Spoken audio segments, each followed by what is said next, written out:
Sierra with Painted Porch. I'm here to talk to you today about working remotely and the family dynamic. So when I say family, I mean a myriad of things. This could be you and your partner. This could be you and your roommates.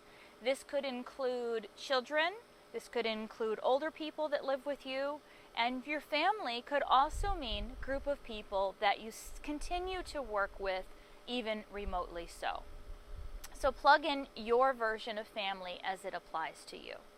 So before all this change with COVID-19, your old normal probably consisted of you going somewhere to go to work and other people in your family going somewhere to go to work or school or activities, what have you.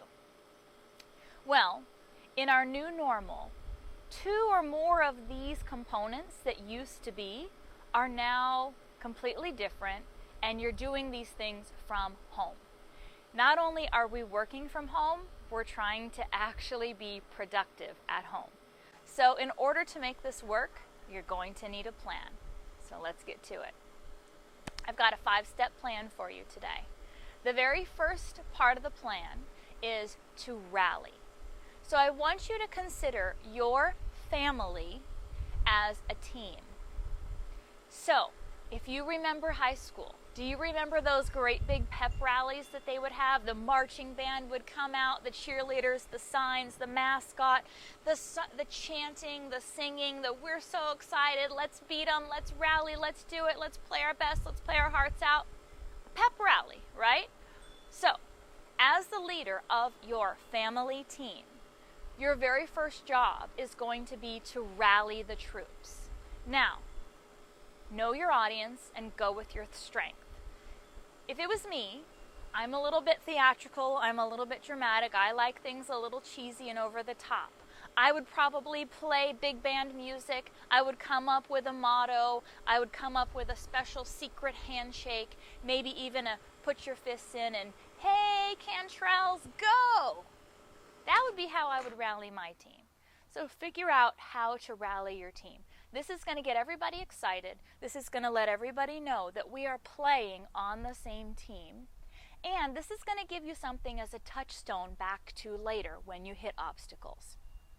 All right, number 2, set expectations. So as the leader, you're going to kick this off.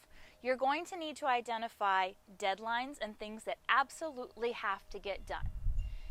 Then you're going to talk about the things that you want to get done. After you kick this off, I want you to allow every other person on your family team a chance to talk about their own expectations and needs.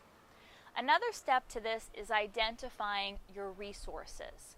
This could include everything from a workstation to a computer to a kitchen space to if you've got limited bandwidth on your Wi-Fi. So you're going to identify all of these resources that are available. Step 3, you're going to set and post a schedule.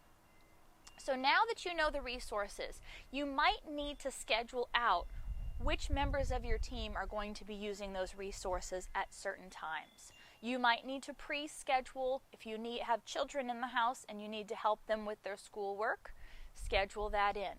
Now, don't forget when you build your schedule some of the essentials. Meal times, snack times, and outdoor activity. Whatever is available to you, you're going to utilize that. Put it on the schedule so that it doesn't get skipped. So, let's see where we're at. Number 1, we rallied our troops. Number 2, we set expectations. Number 3, we've set and post a schedule. Okay, number 4, stake your claim. So, in the old days of the Old West, when all the gold miners came out, you would stake a claim, you would take a section of land and say, this is mine, this is where I'm going to pan for gold. This is what I mean when I say stake your claim. In your home, this is going to translate to each team player having a space. Now, they need a space to work, and they also need a space to be their safe haven, their safe place. Now, if you don't have a room in your house for every person, you're going to need to get creative. Move your furniture around. Make a corner of a room for this person. Make another section for this person. Stake a claim. Make sure everybody has a place that is their own. Step 5, communicate modifications. So steps 1 through 4, we've set up our plan. Everything's perfect, right? Until actual life happens. And sometimes things aren't perfect. So we've got to know how to roll with the punches. We've got to know how to stay flexible. A nice thing to do is to build into your day a time to sort of see how everybody's going, a check-in. A couple of different ideas. One, mealtime is a great time to do this. If this is a work team, you can also do this at a stand-up meeting at the beginning or the end of a day.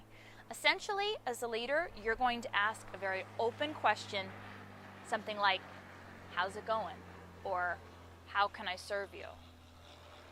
Once you find out what the problems are, this is when you're going to take a couple of deep breaths and you're going to work on figuring out how to solve those problems.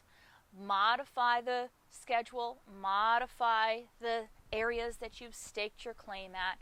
Be willing to work together as a team. And remember, when those obstacles come up, especially if there's frustration and a tangle of emotions, check back in with your rally cry. Talk about, again, how you're a team and how you're going to work through this. So, those are the 5 steps. Rally, set expectations, set and post a schedule, stake your claim, and most importantly, communicate modifications. Above all, remember that we are all in this together. We are all on the same team. Let's find a way for all of us to win. Namaste, friends.